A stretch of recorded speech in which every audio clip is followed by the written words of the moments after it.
both Wes and Kevin. Thank you guys.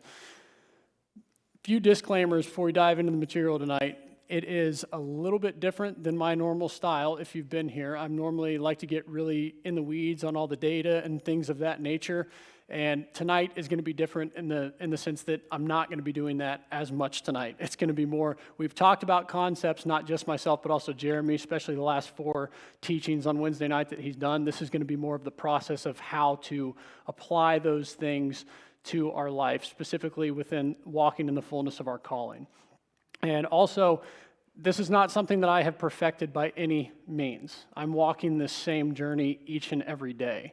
This is something that I am trying to do. So I'm not up here talking down to anybody by any stretch of the imagination. This is a journey that we're all on together. So those are my disclaimers, and we'll get started. Again, we're going to talk about how, not necessarily the what behind what the calling is. We're going to talk about how to walk out that calling.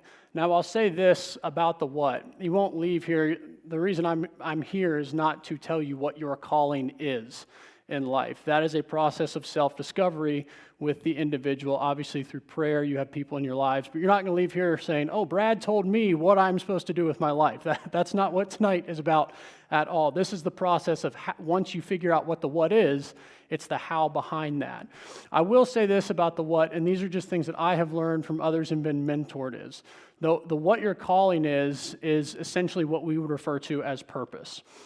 Right, and again, we're covering the how, but some worthwhile advice that I've received on what your purpose or your calling, really purpose and calling, synonymous terms, is that success is based on your what.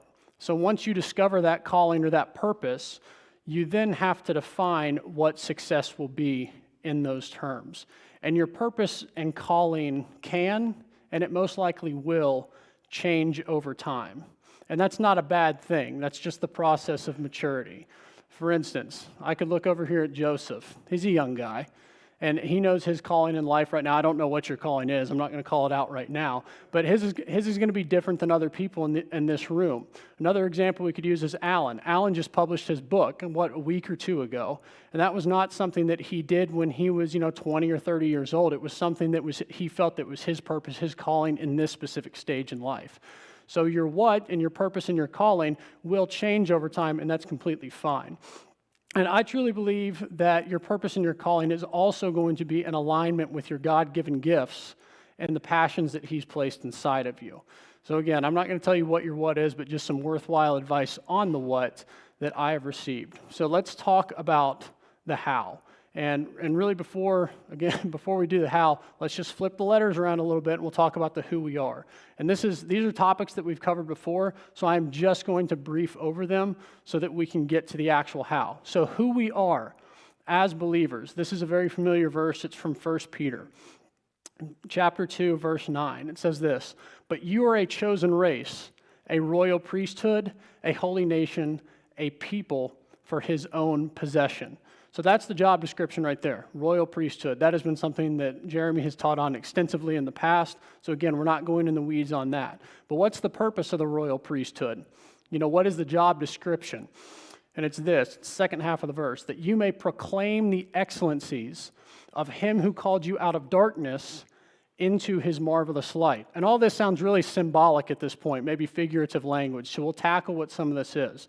But this royal priesthood theme, again, just to recap, this is a theme all throughout the Bible. It actually starts before Exodus 19:6 right here, where it says, "And unto me you shall be a kingdom of priests and a holy nation." It goes all the way back to the Garden of Eden. But these are just 3 examples from the Bible, and just so that you can see how it traces all through the text. Isaiah 56, it says, "For my house should be called a house of prayer for all people." This is talking about people from the nations coming to the Lord's house, a.k.a. the temple. There's going to be a priesthood at the temple to assist them with that process. So there's royal priesthood language here. And then we just covered 1 Peter 2:9 as last slide. We are a royal priesthood. And that's great. So we have this kind of, okay, you are a royal priesthood, but what does a priest actually do? Or in this case, what did they do when we look at the Bible? Because priest is somewhat of a foreign term to us, right? Unless we think of a Catholic priest. Jenny and I were talking about that yesterday. We ran into each other in town yesterday, and we were talking a little bit about this. But the idea of what did the priest do in the Bible. What was their purpose? And this is just from an article from Logos Bible Software. Where else would I get it? But on the priestly class. And it just said, the priests of Yahweh performed sacrifices, they maintained the holy sites and implements, and provided counsel and instruction. In other words, they were there to serve in the temple because the temple was where heaven met earth. It was the sacred space. So we're not going to get into any of what these tasks were. This is just an overview of what they did. They had daily duties, such as trimming the wicks on the candles in the temple. And Jared, you hit on a couple last week with Obed-Edom and his sons. They had duties as well. But there were daily duties, there were weekly duties, there were even yearly duties, like the high priest going in once per year. But the point of this is that there was work to be done around the temple. And that is what the priests were there to do. They were there to ensure that people who came to the temple to have an experience and an encounter with the Lord were in a place that had been set aside as holy and sacred, that sacred space. They were there to maintain that. And then we also look at this. So we're a royal priesthood, but catch this. We've gone over this too. Believers are also a temple. I like to think of us as a bunch of mini temples running around everywhere. But 1 Corinthians 3:16, Paul says this, "Do you not know that you are God's temple and that God's Spirit dwells within you? If anyone destroys God's temple, God will destroy him. For God's temple is holy, and you are that temple." So in other words, you're not just a priest or just a temple, you are both, which means that just as the priests had their daily, their weekly, their yearly duties to maintain that sacred space, that passes on to us as well. In terms of us being a temple, we are a priest that takes care of our own temple for the Spirit of the Lord that dwells in us. It's up to us to keep that space sacred. And I'll say this right here, right now. We are not the high priest of our temple. The book of Hebrews talks extensively about how Jesus is our high priest. So even though we are a temple, that Spirit dwelling inside of us, I would say, is the high priest. We are just a priest that maintains that sacred space. And then this is just a picture I love because the temple, as Jeremy has said before, the temple was filled with garden imagery because the temple really was this Edenic place. It was supposed to reflect Eden, again, the place where heaven met earth, that paradise place. This is a picture of my mother-in-law's garden. It is absolutely beautiful. And she's got fruit trees. She's got everything. And I just love the picture because she is out there. We will go over, or we will call her, and she's been out in the garden for 4, 5, 6, 7 hours some day. I mean, it takes work to get her garden in shape. And just kind of that analogy that we can use for everyday life, she works hard to tend her garden, and we have to work hard as well when we think about what it takes really to ensure that there is no darkness within the temple, if you want to word it that way. And the way Paul puts it in 2 Corinthians 6, 14 and 15 is this right here. "Do not be unequally yoked with unbelievers. For what partnership has righteousness with lawlessness? Or what fellowship has light with darkness?" These are going to be key words that we're going to be looking at moving forward, the light and darkness aspect of this. And the next slide, I want to say this real quick before moving on.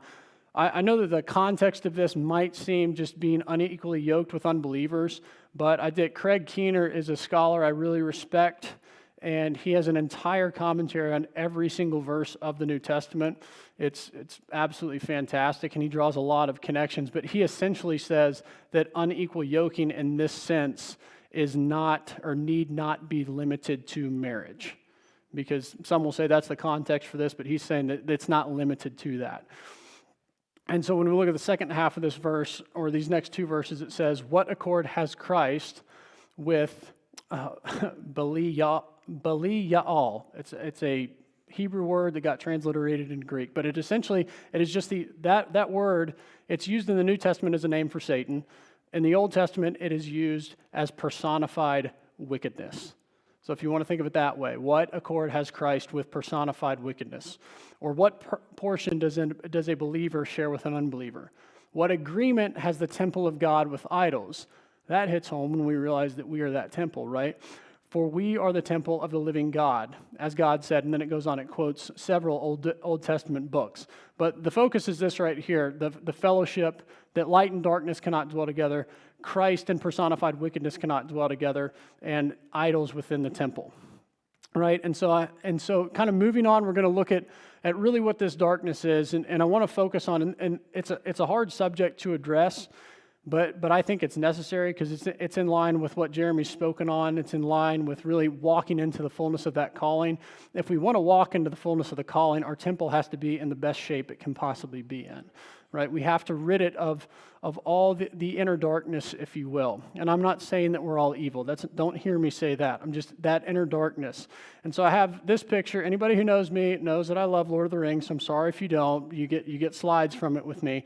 But this is something that was revealed to me, and it hit home for me, because I know that we all struggle in various ways, and I certainly have my own. And when I was in the midst of some pretty rough struggles, this is what hit me. This is what I felt the Lord dropped on me, that you will become the manifestation of the demons that you do not exorcise. And the reason I have this picture up here is just to paint the illustration that the men that you see over there were great leaders among men in the story.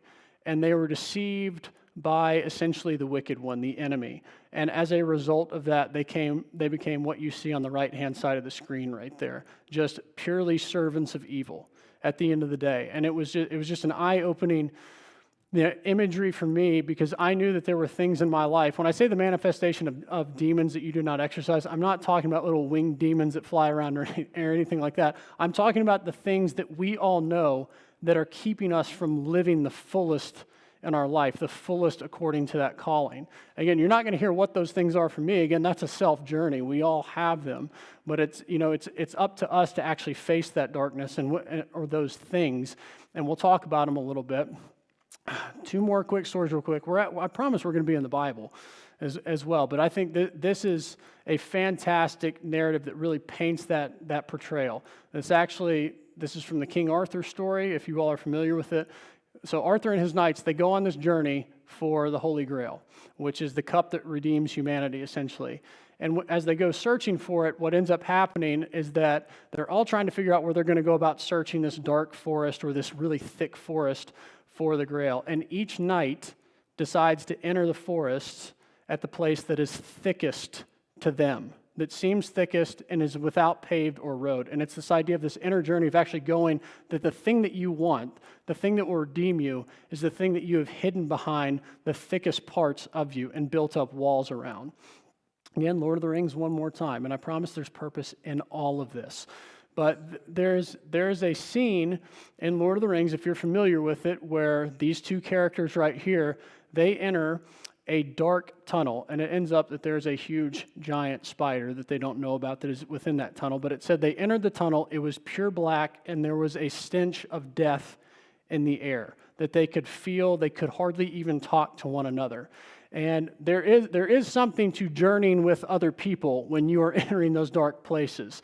They go in there together.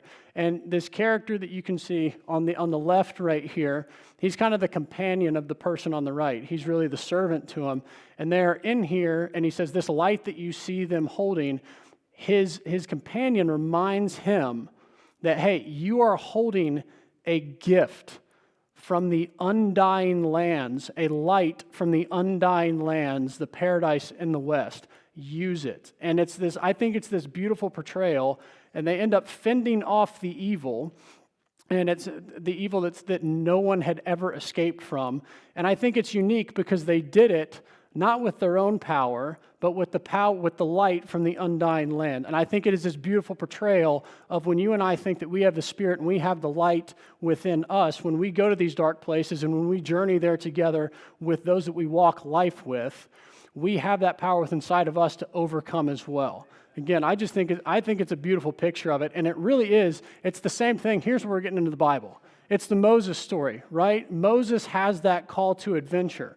When God meets Moses in Exodus, he says, "Come, I will send you to Pharaoh that you may bring my people, the children of Israel, out of Egypt." And Moses said to God, "Who am I that I should go to Pharaoh and bring the children out of Egypt?" There's doubt within Moses. There's doubt. Maybe he doesn't even want to go. Right, but there's this idea. Think of this. Moses has fled Egypt. He's as far away as he can possibly be, and he's made a decent life for himself. He's now the shepherd of his father-in-law's flock. But God has other plans for Moses. Being a shepherd of his father-in-law's flock is not the fullness of Moses' calling. God wants Moses to go and free and, I guess you could say redeem, but more so free an entire nation of people and lead them out of bondage and slavery. But Moses has to cross a desert in order to do it. And we know the story pretty well. Moses goes and he really has to return to that darkest place, the place that he doesn't want to go, and he faces off against Pharaoh. However, Moses isn't alone, because what God says in verse 12 is, "But I will be with you." And we get that in verse 10. If I tell you to come with me somewhere, it means we're going together. If I say go do it, it means I'm sending you off by yourself. But God says, "Come, I will send you." If you read prior to this, God's actually already on his way to Egypt. He just kind of invites Moses along the way. He's like, "Hey, I'm already on my way, but I want you to come with me. I'm going to fight the cosmic battle. You're going to be my representative on the ground. There is more for your life, Moses, than tending sheep in the desert." And I think that's the calling for all of our lives too. There's more in that we know we can be walking in. And really this Moses story is reflected pretty well. Isn't it a shame that verses become cliche? Isn't it a shame? I'm guilty too. Maybe the first verse I ever memorized in the Bible, but when I was real little. But the Moses story is reflected pretty well in this, and what we've been talking about so far. Psalm 23, verse 4, "Even though I walk through the valley of the shadow of death, I will fear no evil, for you are with me. Your rod and your staff, they comfort me." Think of that, the valley of the shadow of death. The one place you really don't want to go, but you have to walk through. And the Lord's saying, the Psalm says, "You are there with me." In other words, God is there with me. That light that we looked at, the calling for Moses, it's all there. He's there. He promises to be there with us. The thing is, we have to willingly choose to go and face those areas in life. Right? Moses didn't have to go. He answered the calling and he went, but we honestly have to choose to go in there. I think this picture illustrates it pretty well. You can stand at the edge of the cave all day and just peer in, but there comes a point where you got to make the decision, am I going to live this to the fullest? Am I going to go pursue the thing that the Lord has for me? Am I going to rid the darkness out of the temple that is within me? Am I going to let that light shine in me as bright as it possibly can? And that's a question we all have to answer. And I know we're reading some stories. I went through a King Arthur story and a Lord of the Rings story, and then got back to the Bible. And there's this kind of, wouldn't it be? Is there another example that you can give? Because the Moses story is it's good, and again, just like Psalm 23, it can seem cliche. I think that there is. I don't want to say there's better stories in the Bible. I want to be careful how I word that. But I want to say there's a story where God Himself sets the example for us, and He gives us the helper as well. So we are going to return to Genesis 1, and before you all get up and leave, this is not, if you want more on Genesis, there's a rereading Genesis series that we did. This is not what this is about. I promise there's purpose in this. But I think it's so incredible. This is the very first story that we see in the Bible. Genesis 1, as some scholars have pointed out, is a cosmic temple story as well as a creation story. And just a quick quote from John Walton, who's a biblical scholar, confessional biblical scholar, but he says, "A temple is built in the ancient world so that a deity can have a center for his rule. And God's rest is about God's presence taking up its rest within sacred space by filling it with His divine presence. Creation is depicted as the cosmic temple filled with God's presence on the climactic Sabbath." All right, we'll break it down just a little bit. But rest is the result of crisis being resolved, stability being achieved, essentially when you're taking up command central. Right? Here it is, Genesis 1, verse 2. This is really, I promise we're not going deep on this stuff. This has purpose to what we are talking about. Genesis 1:2 says this, "Now the land was without form and void, and darkness was over the face of the deep, and the Spirit of God was hovering over the face of the waters." Now that without form and deep right there, that is chaos and emptiness, if you want to think about it in that sense. So there's chaos and emptiness. And darkness is over the face of the deep. The deep and the waters are synonymous here. And so it all wraps into this darkness narrative. But if you look at it, the Spirit of God is actually hovering over. It's in control, right? And then what's the first thing that God does? There's various views. I'll give you mine. The first creative act is this right here. And God said, "Let there be light." And there was light. So where there is darkness, where there is chaos, the first creative act we get is let there be light. And I'm not going to go into this slide right here. All I'm going to say right here, this is a very busy slide. It goes days 1 through 6 of creation. All I want to say about it is that chaos and disorder, that chaos and emptiness from verse 2 that we looked at, days 1 through 3, God establishes order where there was chaos. Days 4, 5, and 6, where there was emptiness, he fills it with life.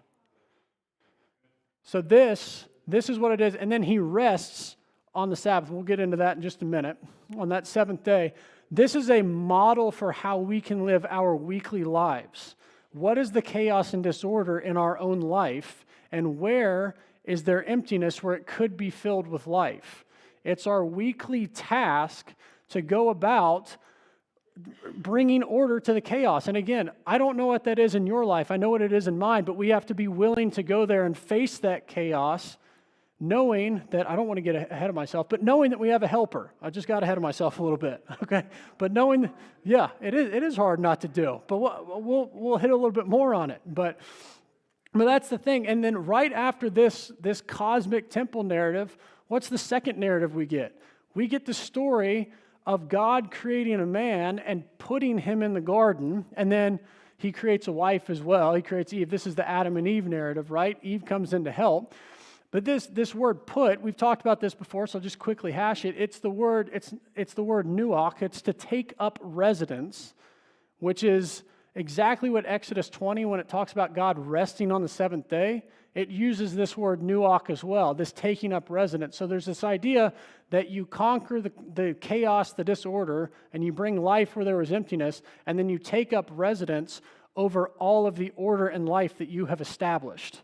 That is the weekly model for life right there. And then guess what? We come here, or church just in general, we gather with a community of believers on that seventh day because God set it apart as sacred. That's when you come together with all your brothers and sisters and drink from the well and get that refreshment. And so you spend and that's when you rule over that chaos. That's when you can sit back on the throne, if you will, and I've established order this week. I brought life where there was none. I have filled the emptiness, and now I'm going to reign and rule. And then we get to wake up the next week and do it all again. And you could really say it's a daily battle. It really is a daily battle. But God sets the example for us in that Genesis 1 narrative, and then right after that, he appoints 2 high priests, because that's what Adam and Eve are, to paint that role model for our priestly role. And I think this is so interesting too. We looked at the same verse right here. The Lord God took the man and put him in the garden. There we go, same verse. But when it says to work and keep the garden, that's interesting because he puts him in the garden to work and keep it. There's work to be done. He has to, he's got to establish order. He's got to tend that garden in paradise that he's been given charge over. He has to tend to it. This language, work and keep, is actually, these verbs are used together as a phrase only elsewhere in the Bible in descriptions of the priests and the Levites working around the temple. So it is very temple-like language. How do you apply that to your life right here? You work and you keep that garden, right? And it's right here. It's all right here in the first 2 chapters of the Bible. How to go about that week, how to tackle that, not tackle the darkness, how to rid the darkness out of our lives. And so what that essentially means, what we have to do is we have to, I stole this phrase from a real good buddy of mine, but he always says he has to identify and eliminate weakness in his life. But the way I put it here, this is the best picture of a gardener I could find, or someone just tending the field. But identify and eliminate those things that keep the light from shining in our lives. Because here's the reality. We have that life and that light within us. All right, we look at John 1, 4, and 5. In him, this is the whole, in the beginning was the Word was with God, and the Word was God. But in him was life, and the life was the light of men. The light shines in the darkness, and the darkness has not overcome it. It's almost like we read that in Genesis 1 just a couple minutes ago as well, and this is John 1. He's playing on it. And then we get Matthew. This is the words of Jesus. This is red letters right here. You are the light of the world. And then he goes on to say, oh, what did I do? Can you hear me? Are we still good? Okay. He goes on to say in verse 16, in the same way, let your light shine before others. And this is kind of a theme. I always used to wonder, why did Jesus not allow himself or really his disciples? I mean, it's not that he didn't allow himself, but he never took his ministry out of really that Jerusalem area or that Israel area.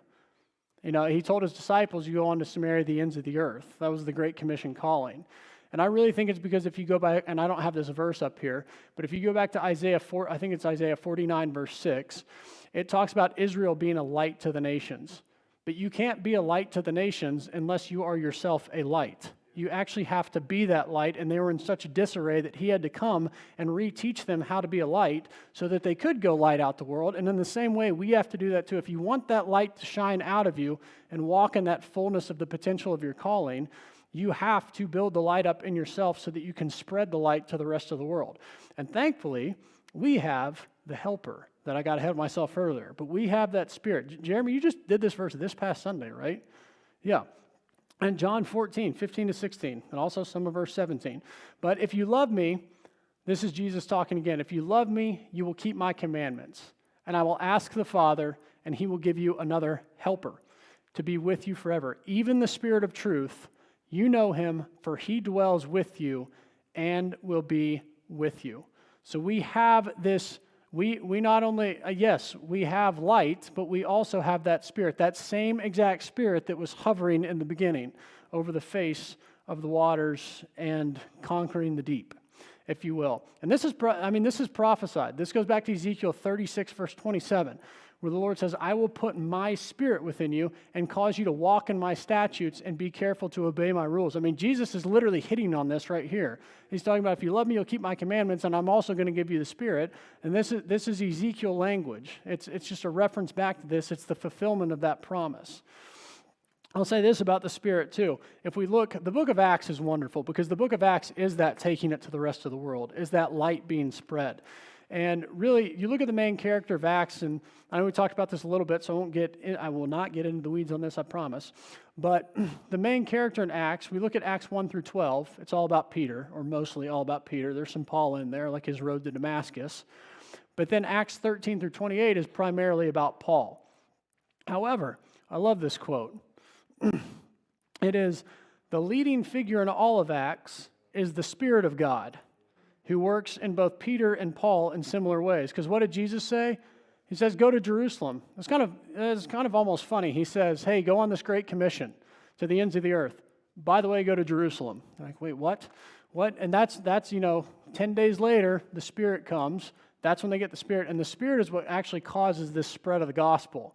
Because the Spirit fills so many people, and then when they go back home, to their various places across the nations, the Spirit has gotten the ball rolling, in other words.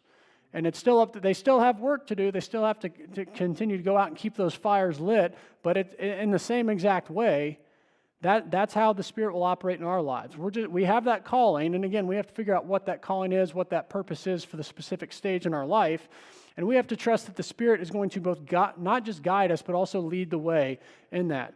And this is a very fascinating map. You know me, I love my maps. That red dot that you see, the big red dot, is basically, I had to put a big red dot where Jerusalem was. And if you want to think about that as really, that's where kind of this whole Jesus movement, Christianity starts. What you see in green is pretty much the known world or the Roman Empire at that time. And then all the little black dots, if you can see them all up there, are by the 2nd century, the spread of Christianity. So Christianity, so you can see what the Spirit did just through that group of people because they were obedient to the calling and the Spirit went first. It literally took over the world. It was an upside-down kingdom that took on the greatest kingdom of that day, if you will. And so we talked about this. This is where we're coming back to this verse right here. Believers being a temple. Because what we didn't highlight earlier, but we've talked about somewhat extensively, is that yes, we are God's temple. But God's Spirit, do you not know that God's Spirit dwells within you? And when we look at later in 1 Corinthians, chapter 12, this is where we get, and there's another reference to this too in Galatians, but just as the body is one and has many members, and all the members of the body, though many, are one, so it is with Christ. For in one Spirit we were all baptized into one body. Jews or Greeks, slaves or free, and all were made to drink that one Spirit. And then the Galatians reference, I think we all know it pretty well, is that there is neither Jew nor Greek, there is neither slave nor free, there is no male and female, for you are all one in Christ Jesus. So it is this idea that, yes, we are all little mini temples. But when all of these little mini temples come together, that's when we create the kingdom, right? It's one body, it's many parts. It's Jesus, our King and our High Priest. And it's when we join together, because that's what we are supposed to do. We are the stones, right? The living stones. And so I just want to, this is, on that point, one body, many parts, it's this idea that we're not called to walk alone. I want to hit on that a little bit. Right? Again, I said it earlier, but there is a day that the Lord says to set aside. It's where you gather together. It's where we all come together. It's where we do community with each other. It's that well of refreshment that I called it earlier. But I think that's truly what it is, because you spend your whole week, you have other people in your life, obviously, but not as many people as we have in this room right here or on a Sunday morning. But we go through the week, we conquer that disorder, that chaos, and that emptiness, and then we come together, we get that well of refreshment with everybody. And we get to check in with everybody. We get to hold each other accountable. We get to see how everybody else is doing. We walk life with people. Think of Adam and Eve. They were high priests. You got Abraham and Sarah, and you've got Moses and Aaron. We could go through countless more examples. What does Jesus do when he sends out the disciples? He doesn't send them out one by one. He sends them out two by two in various instances. He sends the 12, then he sends the 70 at one point too. But he sends them two by two so that they can have a companion to journey with. Psalm 133 verse 1 says it pretty well. Behold how good and pleasant it is when brothers dwell in unity. And this verse right here, I think, really hits it home, the importance of that community, of the brotherhood and the sisterhood that we need to have, of walking together. Galatians 6:2 says, bear one another's burdens, and so fulfill the law of Christ. This is why I've got my 3 a.m. buddies. Many of them are here tonight. I've got them. I texted them this morning, because I'll be honest with you, I was really nervous about tonight, because it's different for me. Again, I'm used to being the nerdy guy. Whatever you want to call it, just diving in to the exegetical side of things. But I was nervous. I was feeling it, and I needed those guys in my life. So I just sent out, hey, I need you guys right now. Pray for me. I need you. We're walking life together. And then I think people here do such a wonderful job of just stopping and praying for people, and it's so necessary. It is so necessary. We have to bear one another's burdens. Another quick comment on this bearing one another's burdens is that, this is Craig Keener again, that commentary I mentioned earlier. He said, bear burdens in this context must include helping a fellow Christian deal with sins. So it's, yes, we're there for the good times. We're also there for the bad times. We're there. What is it that you told me a couple weeks ago, Jeremy? You said, brotherly love or brother conversations are not soft ones. They're not supposed to be, they're supposed to be difficult conversations sometimes. And I think that's certainly applicable. We're there in every situation, that brotherhood and that sisterhood. And I want to finish, I still got a couple slides left, but I want to transition into the finish, okay, and wrap it all back up into the importance of our role of being priests. Now, I know that we've talked about it here extensively before. This has nothing to do with, what you see on the screen. This is just an example of the structure that we're going to be looking at. It's, me, if you know me, I love biblical structure. This is an example of chiastic structure is what it's called. And this is actually something, I went and saw Todd and Cody in The Little Mermaid play, and I was just fascinated and sat down. Yeah, this is what I do for fun. I sound really fun to hang out with, don't I? I was sitting there and I was like, man, what's the literary structure of this play? But instead of just creating, one for the slide presentation, I thought, well, I'll just go ahead and add one that I already have in. But the point of this is, as you can see behind, E right here is in the very center. And that means, what this means is that there's a build up to E, and then it collapses back, kind of in reverse order. And so E is this central, most important point of the specific narrative. Why do I show you this? Because I just wanted you to have a visual of what that is when we look at the scroll of Chronicles. And yes, this does relate, I promise. Okay, so the scroll of Chronicles is this right here. We have 1st and 2nd Chronicles in our Bible, but it was actually not 2 separate books, just one very big scroll. And that's important because the divide that we have between Chronicles 1 and 2, the divide actually happens right at the central hinge point of the entire scroll. And it's written in a 7-part chiasm. 7 is a very important biblical number, but the entire scroll is written as a 7-part chiasm. The center of this is Solomon, the temple builder. And it's actually 2 Chronicles 1, chapter 1 through chapter 9. At the center of the Solomon narrative is the dedication to the temple. And at the center of that dedication of the temple is Solomon's dedication speech of the temple. Now, why is that relevant? Why do I bring that up? Because it is the author's way of communicating the importance of the temple and what that means. Right? And if we actually look, like I said, the whole scroll is written in a 7-part chiasm. Each one of those 7 parts is actually written as its own chiasm as well. The first unit is 9 chapters of genealogies. This is why there's never been a Bible study on Chronicles, or at least on 1st Chronicles. It's 9 chapters of genealogies. It's a 7-part chiasm. The center of it is the tribe of Levi, and the center of the center is the priesthood, is that priestly class. So why do I bring any of this up? Because just like Ecclesiastes 1:9 says, there's nothing new under the sun. The structure is the author's way of establishing and emphasizing the pattern that throughout history, when Israel did right with regard to the temple, the priests, and the Levites, Israel always prospered. Conversely, when Israel did wrong in these areas, it always suffered. It is written and structured to demonstrate that Israel's well-being, past and future, has depended and will continue to depend on its obedience in these areas. So what do we do with that?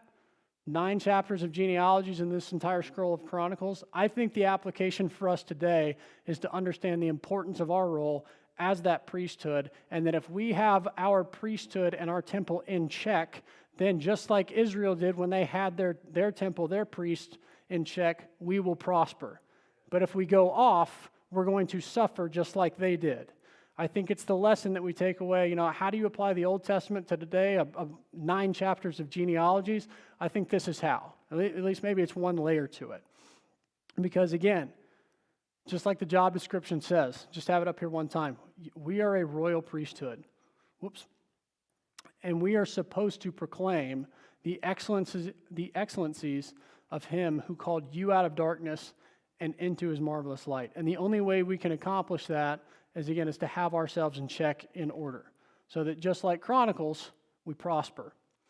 Or just like when things were right in Chronicles, we prosper. And so here it is right here. Here's the wrap up. The letter of Acts, I'll use it again as an example. The letter of Acts was intentionally left open-ended. If you read to the end of it, it's an open-ended story. Because the story of Jesus' kingdom spreading across the earth is still ongoing to this day with you and I.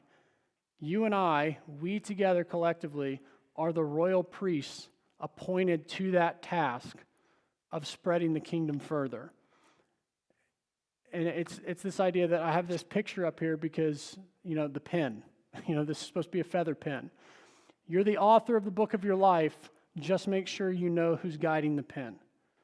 And it's up to us to walk in that daily journey to rid the chaos and disorder out of our lives, to fill the emptiness with life. Because at the end of the day, there's 2 options. We can have our temple looking like the one on the left or the right, depending on what we have in check in our lives. And so this is where I want to end and just ask the question, have you discovered or rediscovered that purpose or that calling? So I think if that's not in line, if we don't know that purpose yet, that's the first thing that we have to figure out. Again, I'm on that journey just like everybody else is. But we have to continually ask ourselves that question, because it can and it will change over time.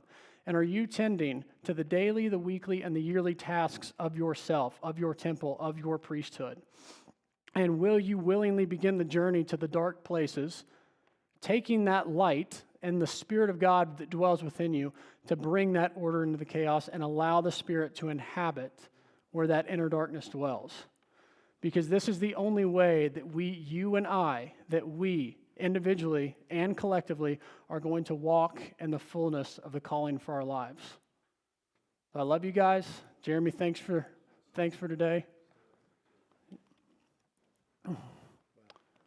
That's another one you have to watch twice, isn't it? Like that's, so let me, like we're coming up with this, and then Pastor Todd, you can come up because I want some piano time. And I want us just to reflect. So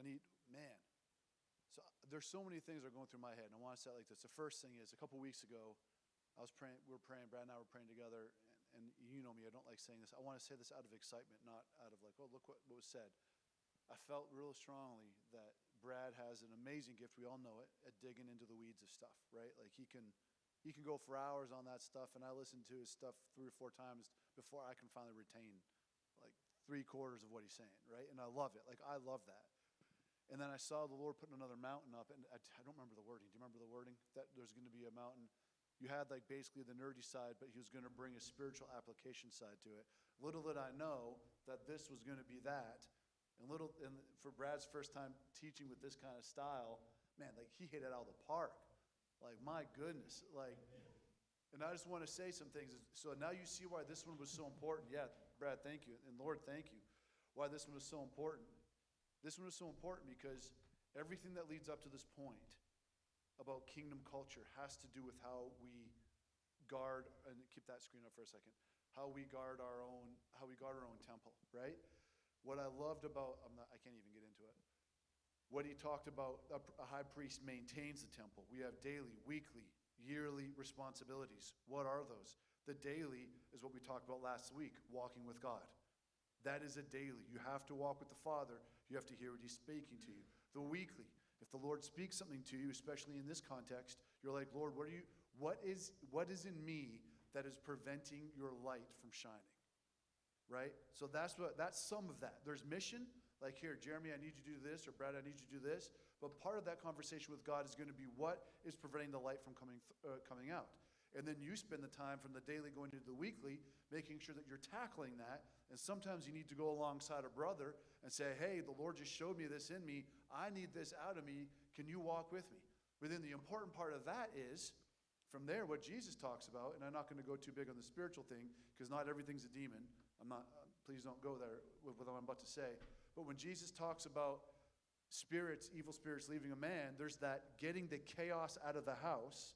But what's the danger if you leave the house empty, right? You talked about that in Genesis. My mind is going through all this. So you see the chaos that's inside of you.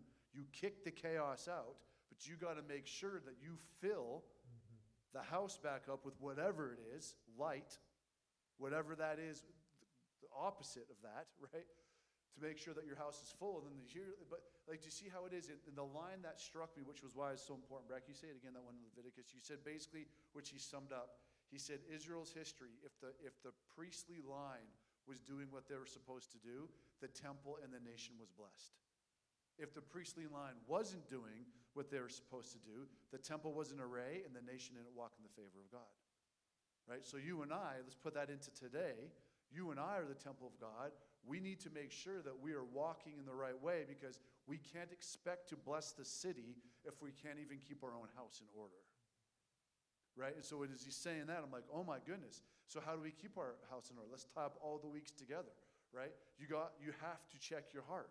What part of me is offended? What part of me is angry? What part of me is bitter? What part of me is given over to lust? What part of me is, fill out all the blanks. Lord, I need to have my heart right before you. Right? And then you got to get into some of that part is, hey, someone might have offended me. I have to have that conflict management. As a church, we have to be able to address conflict, what he talked about together.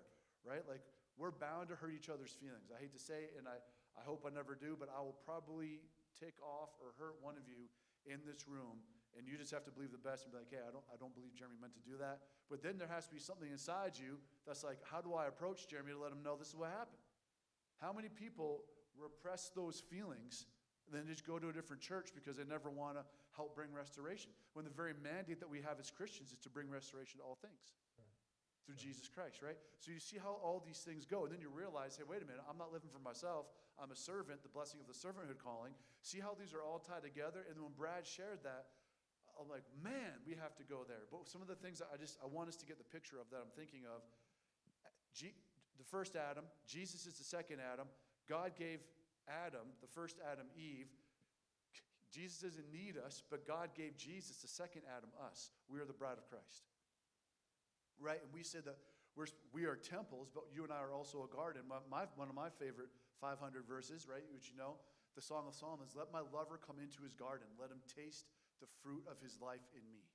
Right? Like you and I, to go back all the way to the first cosmic garden in Genesis, you and I are a temple, but the temple that we are is a garden. Song of Solomon says that. Solomon lets us know that the place that our lover, Jesus, is going to come into, the place that he's going to come in and be intimate, taste the fruits of his life in me, is in a garden setting.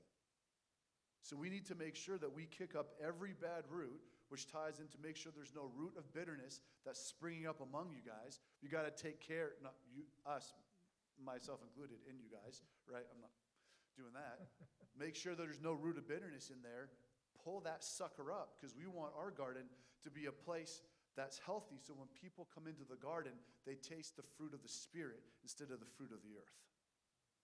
And this is what it's all coming down to, and I love that. And even in the midst of this, like I have to commend it again. Like, Brian, man, I love what you did last Wednesday. And again, saying that, I'd never told him to do that. Right? Like, Brian's like, hey, I've been given a responsibility. I need to step up.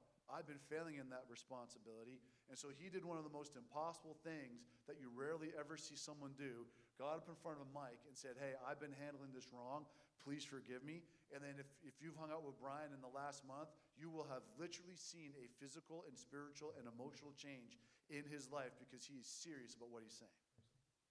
So like your life is a walking picture of everything we've been talking about for these last 5 weeks. Right? And I love that about Brian. Is he going to be perfect? No. Am I going to be perfect? No. But the point is, we need to chase it. And as a church culture, everything we've talked about in the last 5 weeks is something we need to chase, especially because of this last anointing service on Sunday. Guys, there's a shift coming, and I am so desperate. I'm going to say we, because I know you're with me. We are so desperate to be a place where the broken can come in here, find healing, freedom, be restored in their souls, and have the light of Jesus shine from them. And we need to be that place that we're ready for whoever, whatever language comes in, whatever smell comes in, whatever background comes in. We need to be ready that we as an ecosystem, a church ecosystem, are ready to receive that and see people go from darkness into glorious light because of Jesus Christ. Inside us. Jesus Christ, the hope of glory, living inside us. Right? So this is what this is all about. So now you see, Brad, again, I just want to say, like, this was a different teaching style for Brad, and of course, he was nervous, and I chuckled to myself. I'm like, but you're going to do great. And I mean, he hit it right on the head. Like, I couldn't have preached this better. Right? Like, that's why you had to do it. It had to be you that did it. So what I want to do right now to end off tonight, because I love that time of reflection. If Pastor Todd, if you can just play, and I want us to think exactly what this question is. Think of us as a temple, right? And what Brad said to end it off. If the temple is in order, then we can bless what's outside. If this temple is not in order, we can't be the blessing to those around us. So the question I want us to really pray about tonight is, Lord, what is in me right now? And we've been working on this, dealing through offenses, dealing through angers, putting up addictions of the mind, whatever it is. We've been working with this the last 5 weeks.